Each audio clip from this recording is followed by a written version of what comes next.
So, good evening. Today is Sunday, March the 29th. It is right about 8 p.m. Kansas City time or Central Standard Time. And I just wanted to check in with a very simple topic tonight. The Frankfurter Allgemeine Zeitung, that is one of the main newspapers in Frankfurt, Germany, West Germany, or Frankfurt Main, since we have Frankfurt on the Oder. That is the one in Eastern Germany, or actually it's Middle Germany, for that matter. But in this case, it's Frankfurt Main in the western part on the River Main. And I'm still coming off a chest cold, basically. I had a bronchitis with some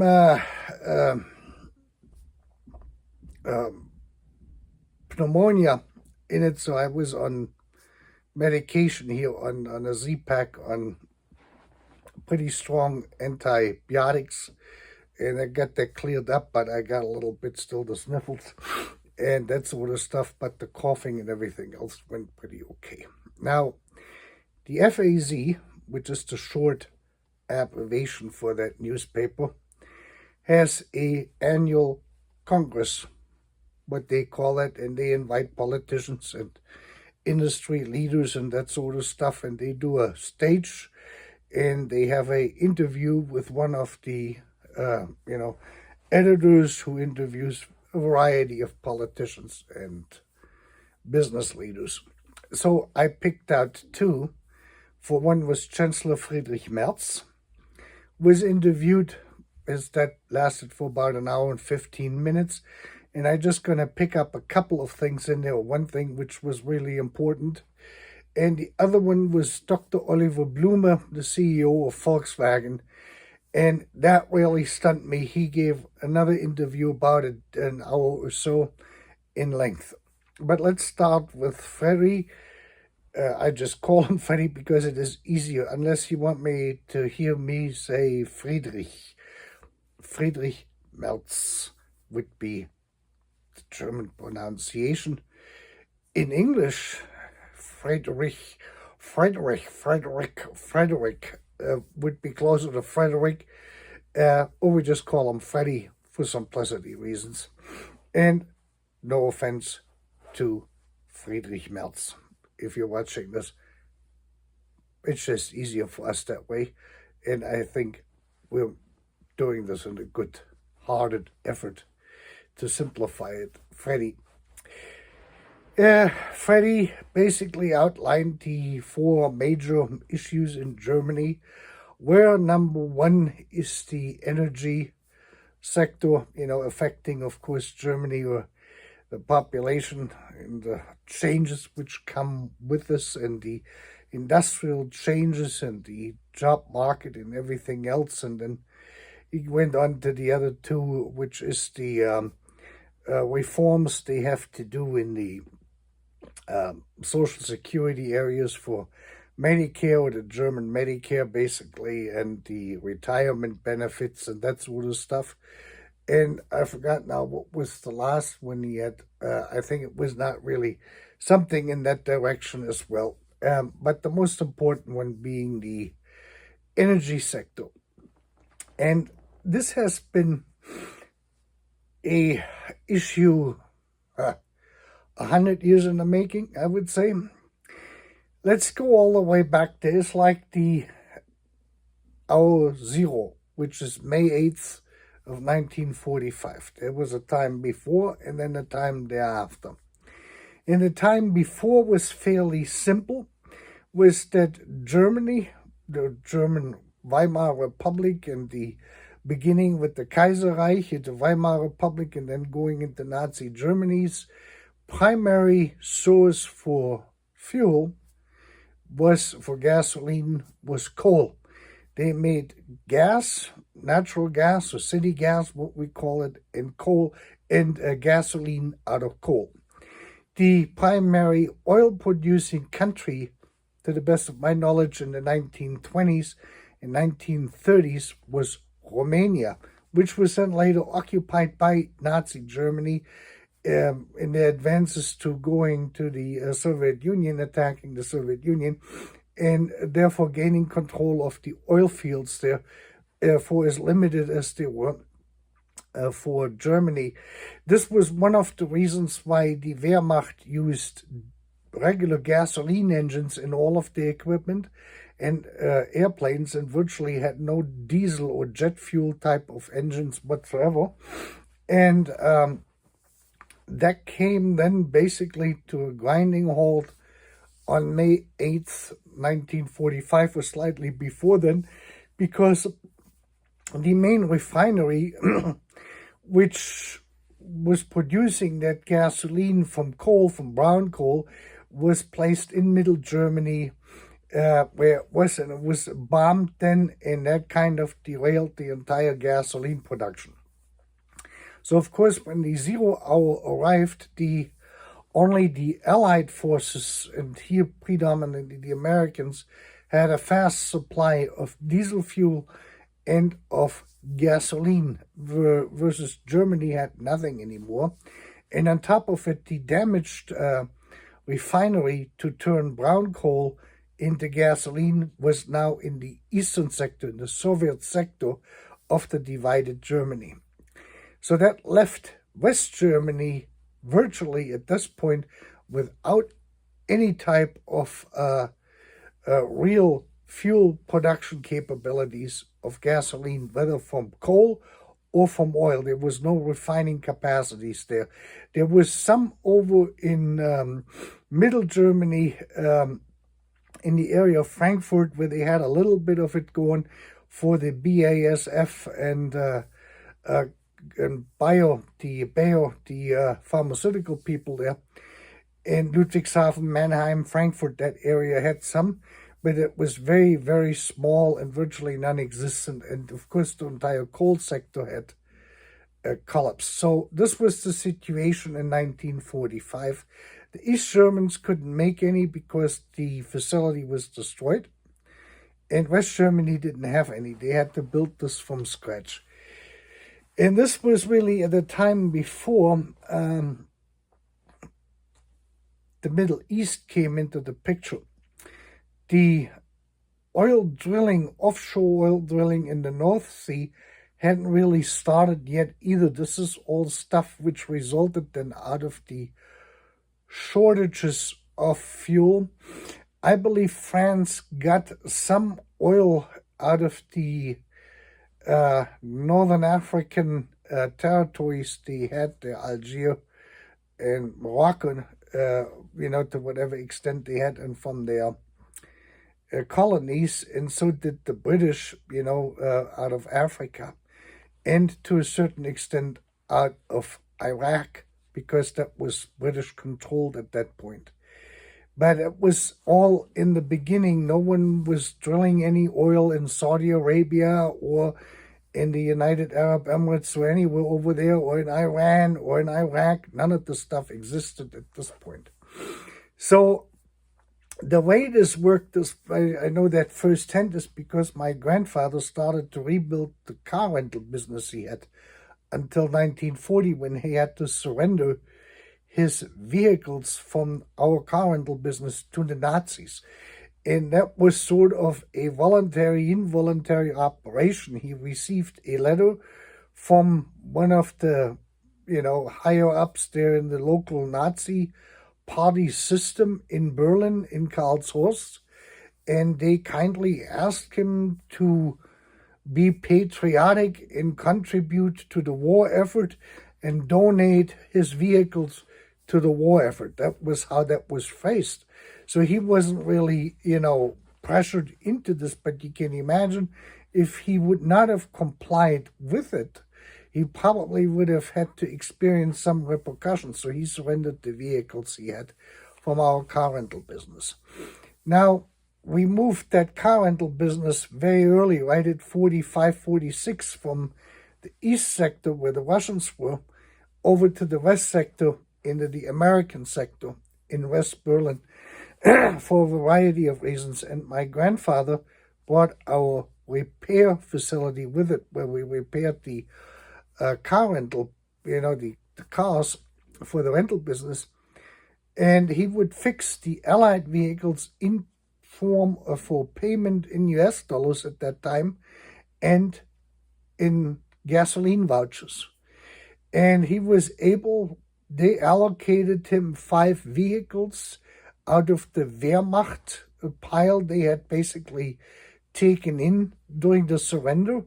And so my grandfather wound up with 5 cars, like by the end of 1945. And that he was able to rent out, but the main income was the repair of the American vehicles he did in our garage, basically. They had a 2 or 3 bay garage where they normally fixed the rental cars, but in this case now that was the American cars, and he got paid in US dollars for that.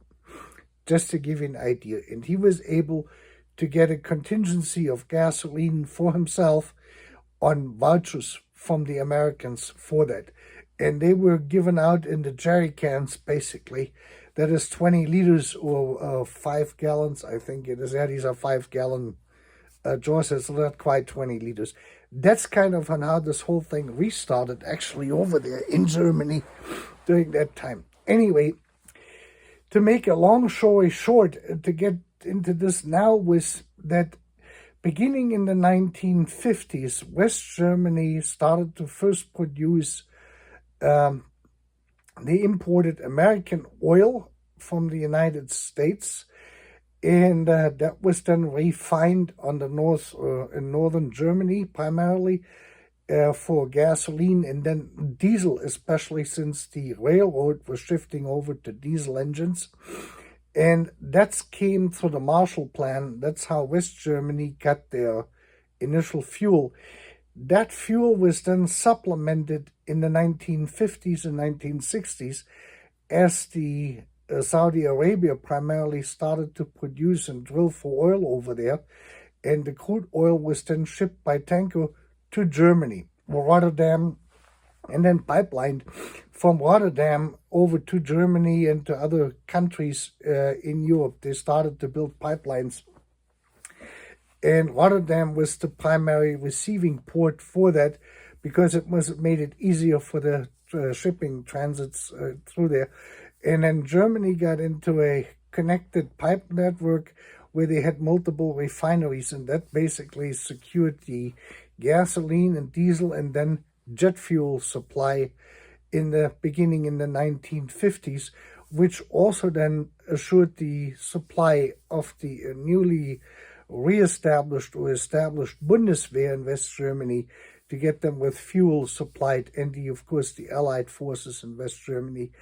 And the East Germans had it not as easy. They had to go through, reset up their brown coal facility to make gasoline out of brown coal. That thing was in operation for a long time.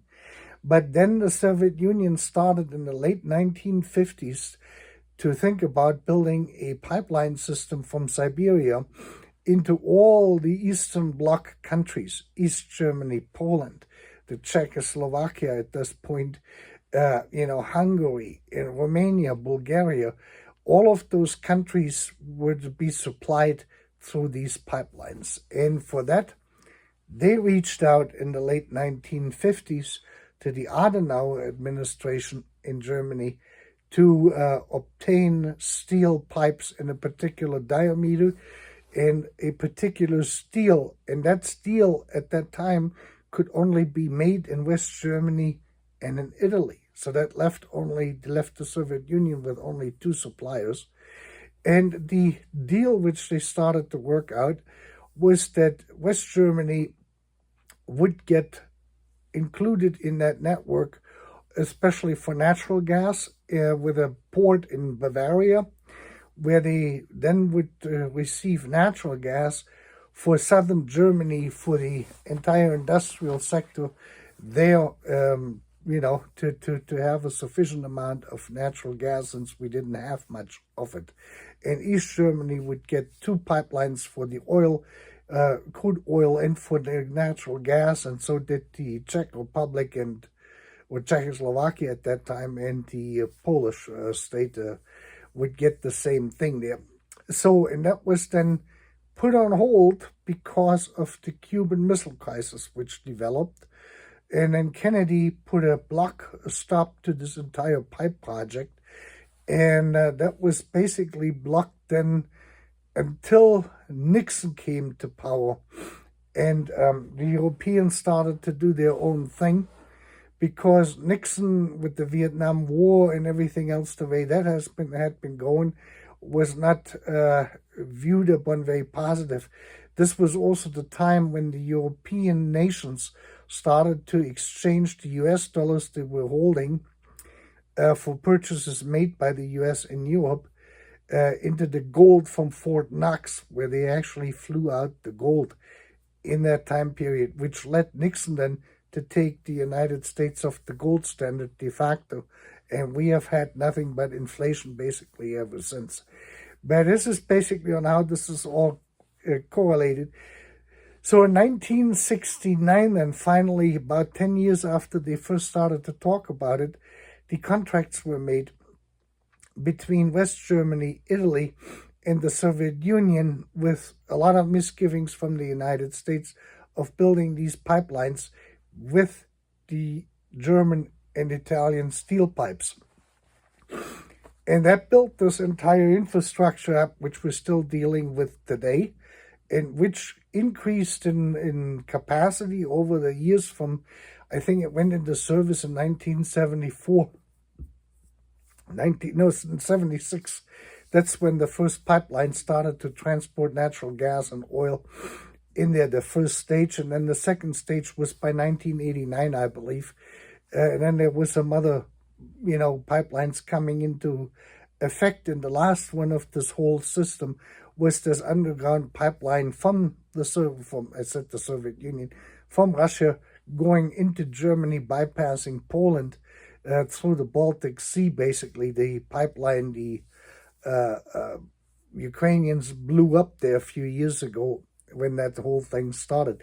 But this was all part of it. And this is how Germany, West Germany, basically had set up the entire industrial sector, was based on the availability of two things: the nuclear power we started to produce in nuclear reactors, which started to come online in the 1970s and 1980s, which gave us reasonably priced, not cheap, but reasonably priced electricity outside any type of energy sources other than coal and, and natural gas, so we didn't have to use that.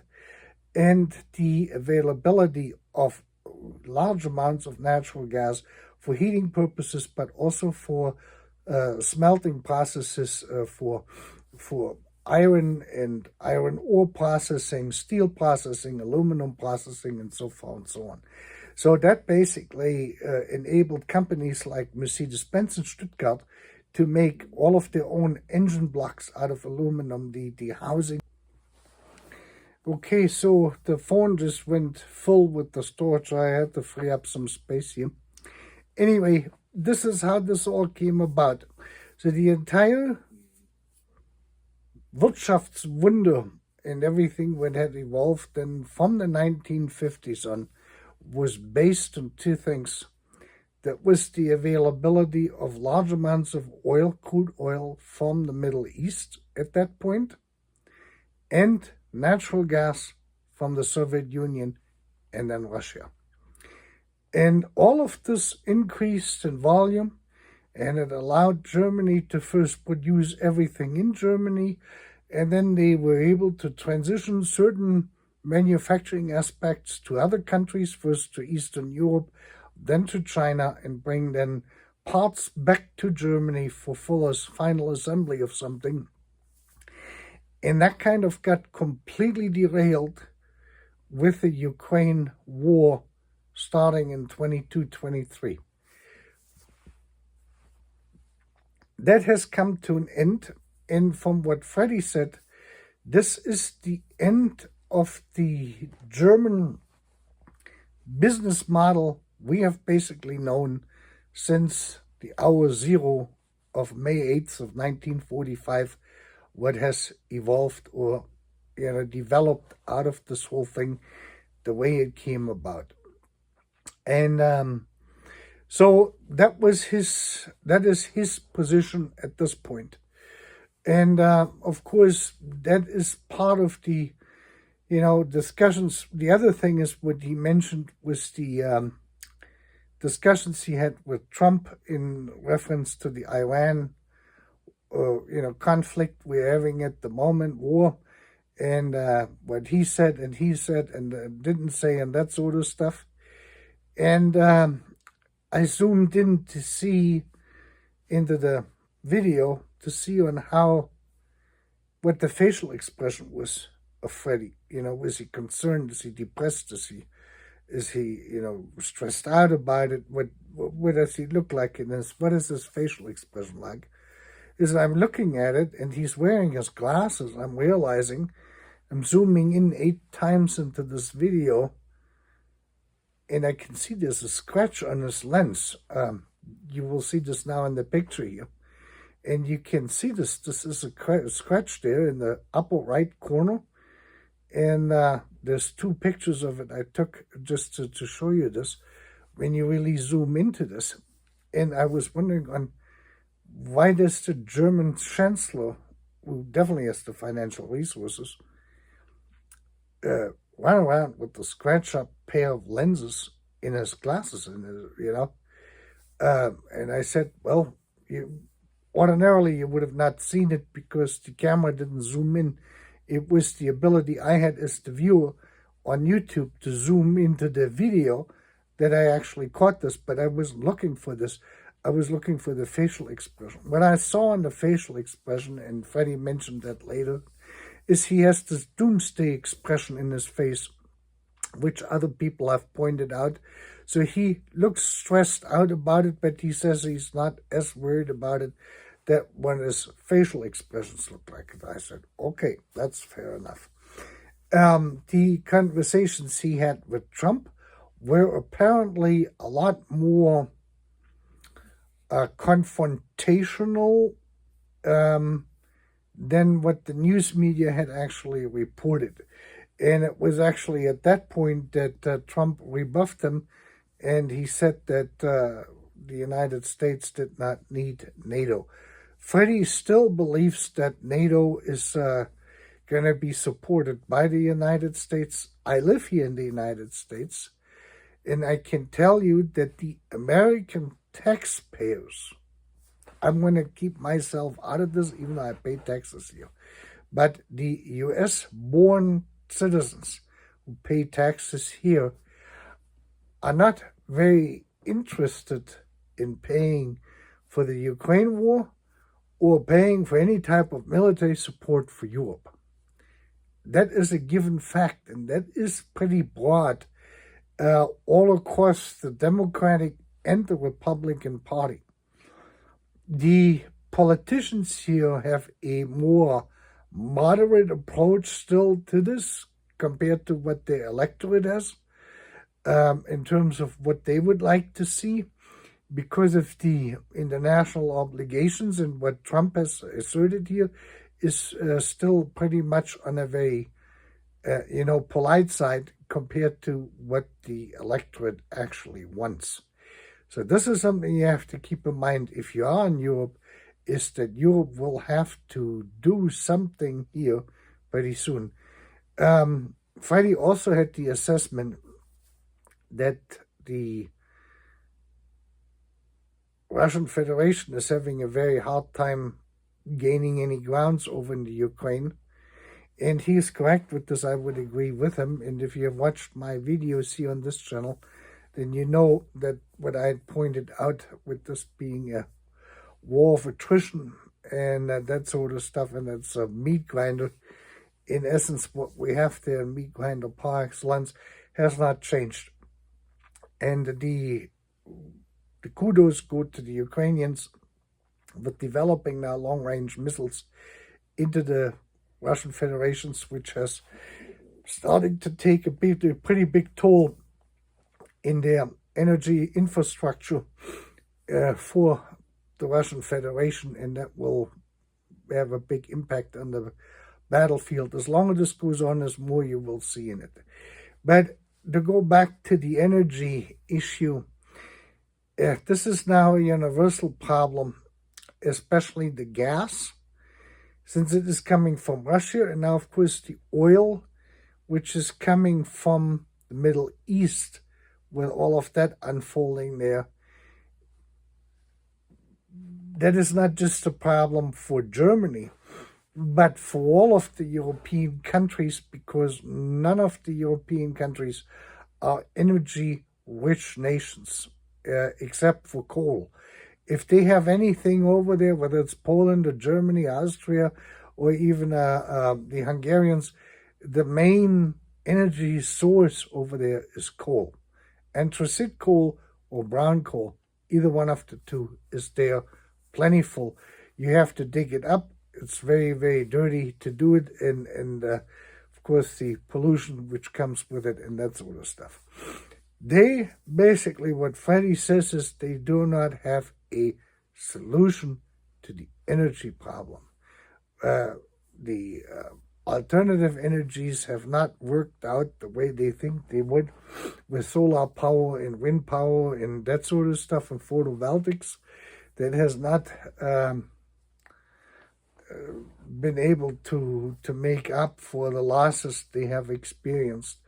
Now what they want to do is, because they cannot get the nuclear reactors they turned off here in 23, they cannot bring them back online because they're, first of all, ancient, 30, 40, 50-year-old nuclear reactors, for one, and the whole security and the protocol you would have to follow to actually get them repowered is going to take 5 to 10 years before they would be actually able to produce power, requiring that they're still safe enough to actually operate. So he wants to come up now with a different type of nuclear reactor.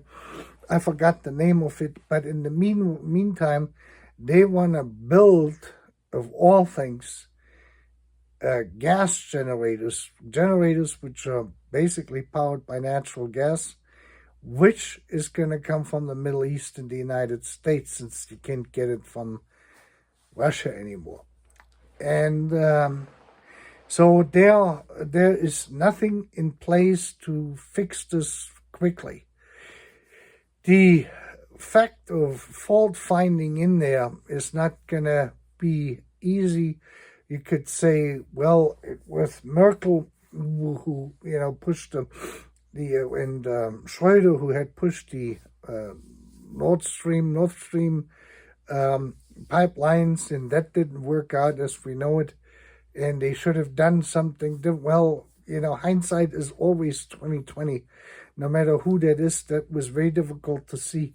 The problem with this was, the idea was, if you get all the nations intertwined economically, that none of the nations applying some form of reason and logic would not start a war, like what Russia did in this case, because you're basically shooting yourself in your own foot.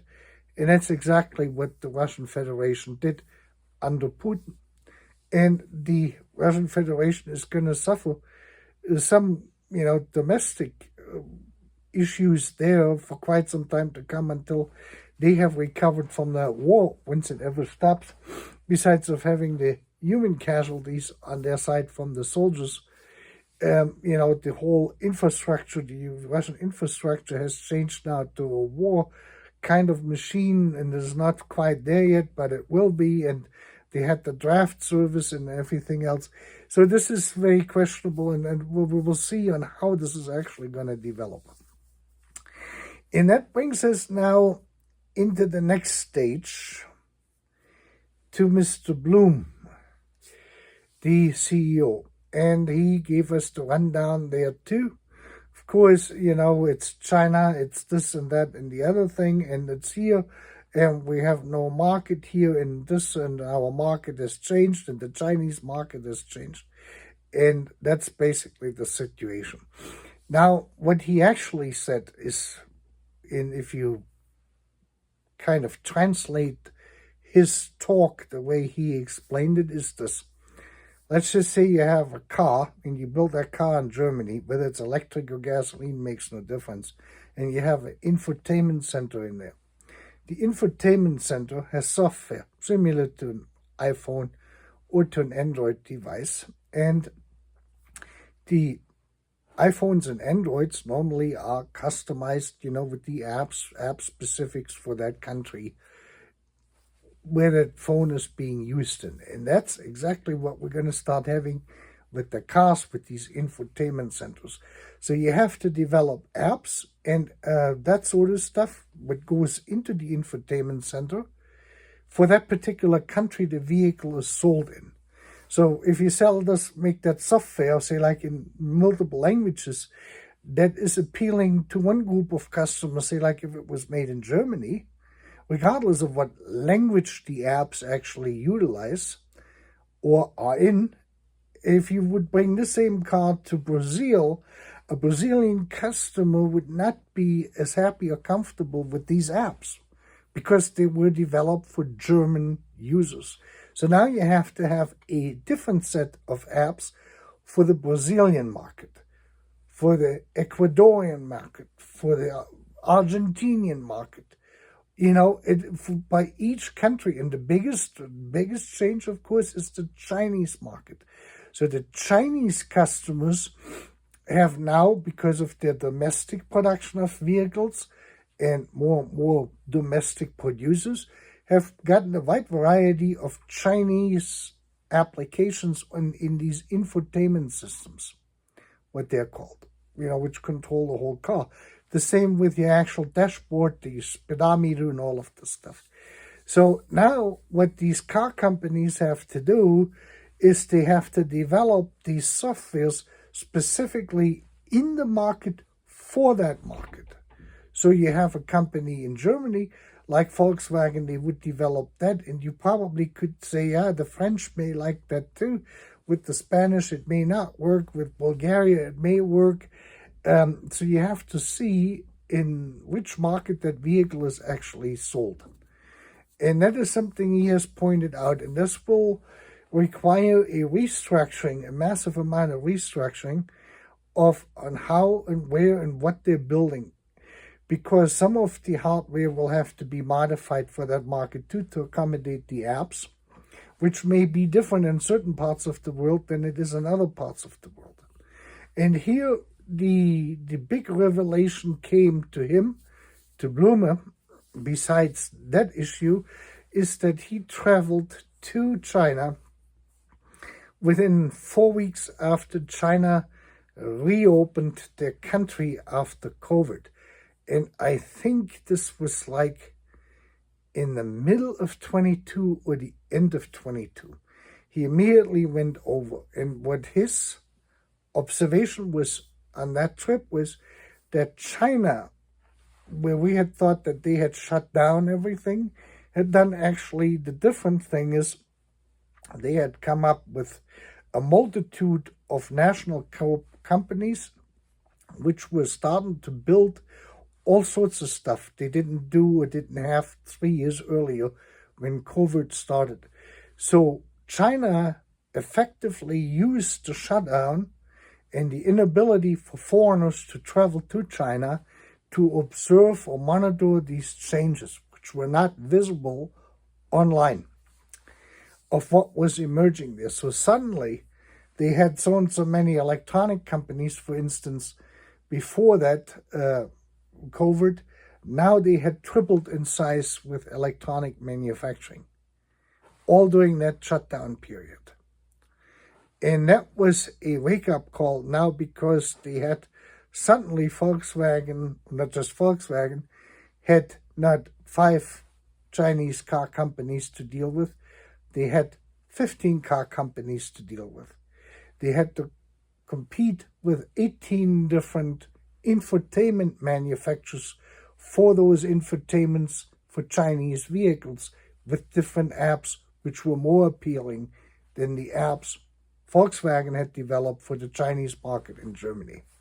So this is the complexity of this whole thing, and this is why they're now reducing the capacities in Germany and probably in a lot of other countries, and they will be revamping or increasing the capacities in other regions of the world. So the labor markets are shifting big time. And Volkswagen is just one example out of this. This also means that a car which you manufacture in China for the Chinese market, so customized, can no longer be sold in the United States or in Europe because it is not appealing to the customer. And the same thing is then true vice versa. A vehicle customized here in the United States for the American market, for the American consumer, is no longer appealing to a customer in China, in Latin America, or any other part of the world for that matter, the Russian market, just as an example. So this has all complicated everything. What really stunned me in this whole thing was the statement he made, was that he studied the Chinese Communist Party's ability to come up with a 5-year plan, which really is not quite a 5-year plan. And the discipline and everything else the Chinese brought with them to implement these plans. Now, we're familiar with 5-year plans because we have dealt with East Germany and the whole former Eastern complex. And the way that used to work was that the 5-year commission would say East Germany, for instance, has a need for 25,000 pairs of underwear in size XXL per year. Now, what the Chinese did in their version of a 5-year plan is they're not saying anymore, we need 25,000 pairs of underwear XXL, is they say we need underwear for 1.5 billion people. So they're leaving that up to the companies to determine on how they and how many they produce to satisfy the demand rather than giving them numbers. What they are telling them is you have to set up companies which can produce underwear in all sizes, in sufficient quantities. And that is the big difference in the 5-year plan of the Chinese Communist Party versus the Communist parties which we had since 1945 in Eastern Europe and in East Germany, and since 1917 to more or less a degree in the Soviet Union. And this is the reason why all of those 5-year plan economies failed. And this is the reason why the Chinese are succeeding. The stunning point in this is this, that you have a CEO of a major corporation, global corporation, who is supposed to be a capitalist, getting bamboozled by Chinese socialist 5-year plans, even though they're kind of a souped up or modernized version of the old communist 5-year plan. That is mind-boggling, to have a man in this position in a capitalist society being excited to a point that he thinks that he can learn something from these 5-year plans from the Chinese, with their discipline and the way this is put into action and everything else that comes with it. And the dedication, and the time and the effort and everything these people put in it. These are party officials who are doing this. They're going to get advanced in the party as a result of their dedication in this crap, to say this at least. And yes, it's true, it is working, you can see it, but it is not a free market economy. If I have a capitalist being bamboozled to the extent that he thinks that this is great, there's something mentally wrong with that person. That is my humble opinion in this. And that was really the conclusion. And you have to ask yourself, if Germany has a CEO in one of the world's largest automotive manufacturers, who is impressed to the extent of communist ideals as an admirable goal for a capitalist corporation, stock corporation, there's something totally wrong in this picture. And with that, I leave you alone, and I hope you're going to have a good night, and we will be checking in here when we have a chance and something interesting like this is going to come up. You have a good night.